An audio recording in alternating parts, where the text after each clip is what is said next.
Perkenalkan, saya Mikaeli Simbolon dari Universitas Riau.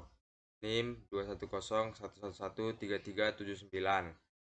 Pada kesempatan kali ini saya akan menjelaskan salah satu materi mata kuliah dasar-dasar ilmu politik, yaitu partisipasi politik.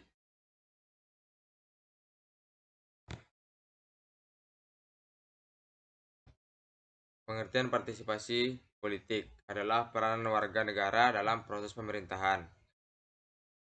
Sedangkan pengertian partisipasi politik menurut pendapat saya adalah keterlibatan ataupun keikutsertaan warga negara dalam penerapan dan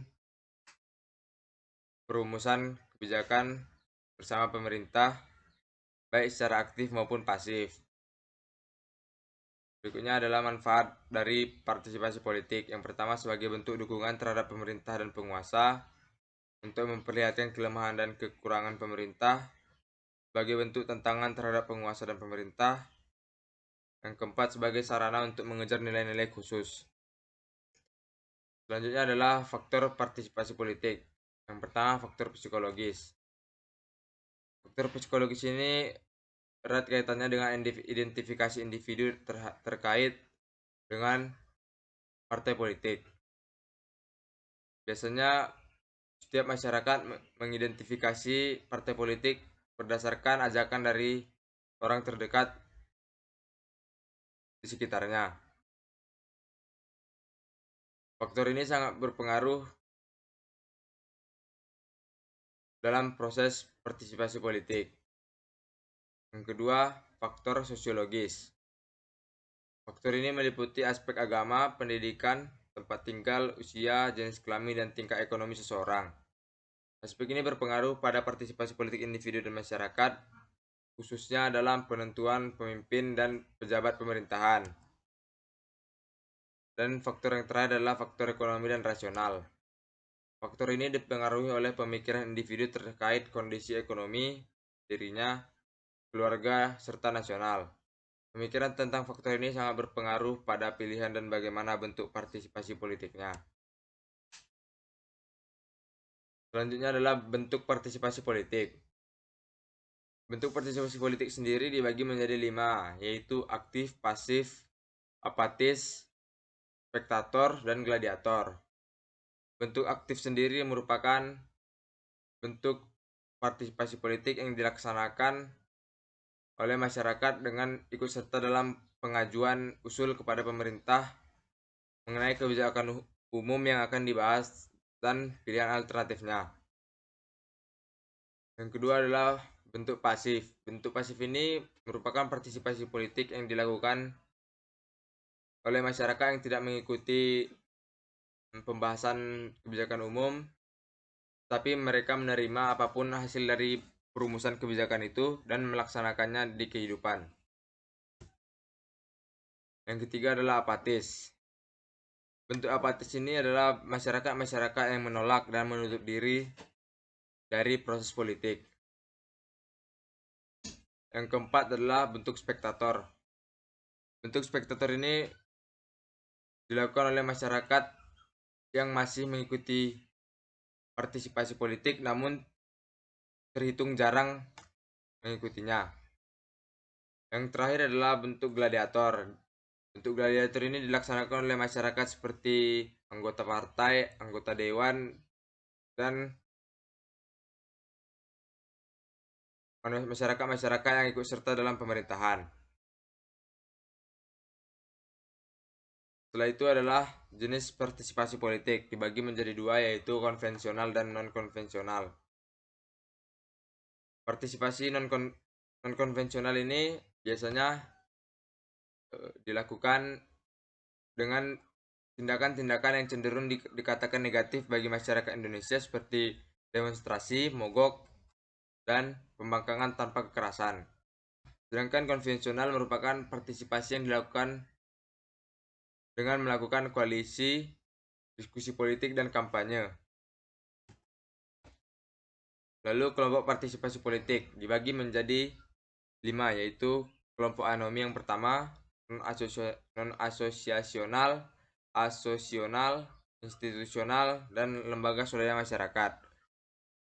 Kelompok anomi ini sendiri merupakan kelompok yang tidak mempunyai organisasi, tetapi orang-orang yang terlibat di dalamnya mempunyai rasa ketidakpuasan yang sama. Hal ini yang kemudian menimbulkan suatu gerakan massa bersatu dengan orang-orang yang merasa tidak puas akan keputusan yang telah diambil oleh pemerintah. Contohnya adalah melakukan demonstrasi dan pemogokan.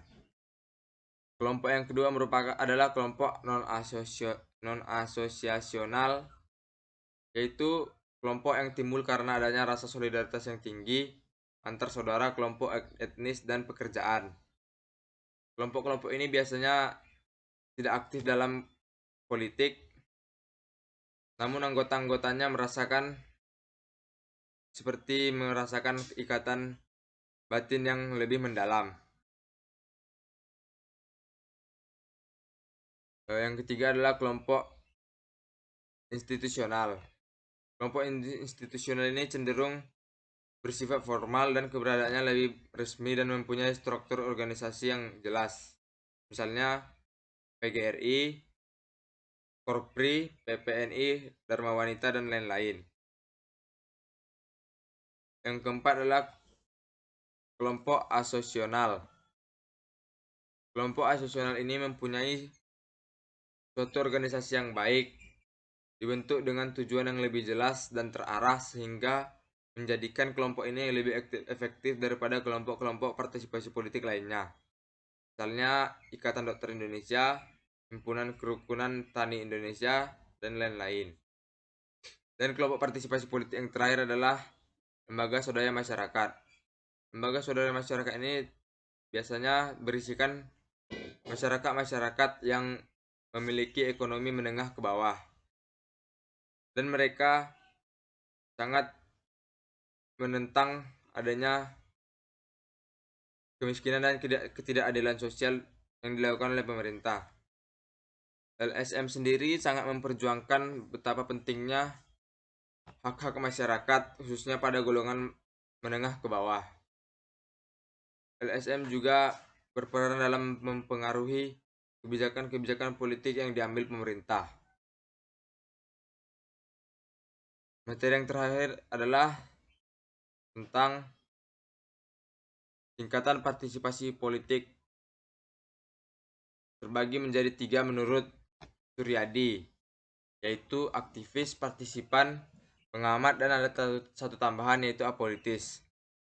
Aktivis menduduki posisi yang paling atas karena keterlibatannya dalam politik lebih intensif, namun jumlah orang yang menduduki posisi tersebut sangat sedikit.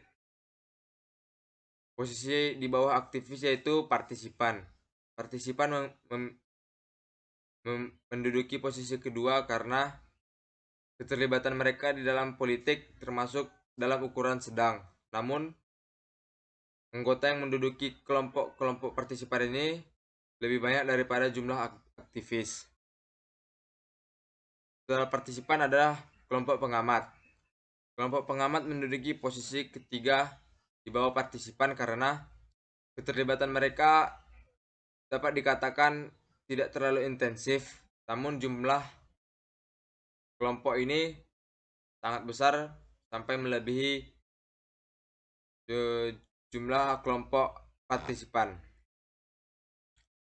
Dan kelompok tambahan yang terakhir adalah kelompok apolitis, di mana kelompok apolitis ini memiliki jumlah kelompok terbanyak karena mereka adalah kelompok yang anti dengan politik, sama sekali tidak melibatkan diri dalam kegiatan politik, sehingga jumlah mereka sangat banyak melebihi tingkatan-tingkatan partisipasi politik lainnya. Demikianlah materi yang dapat saya sampaikan. Apabila ada kesalahan kata-kata, mohon dimaafkan. Terima kasih.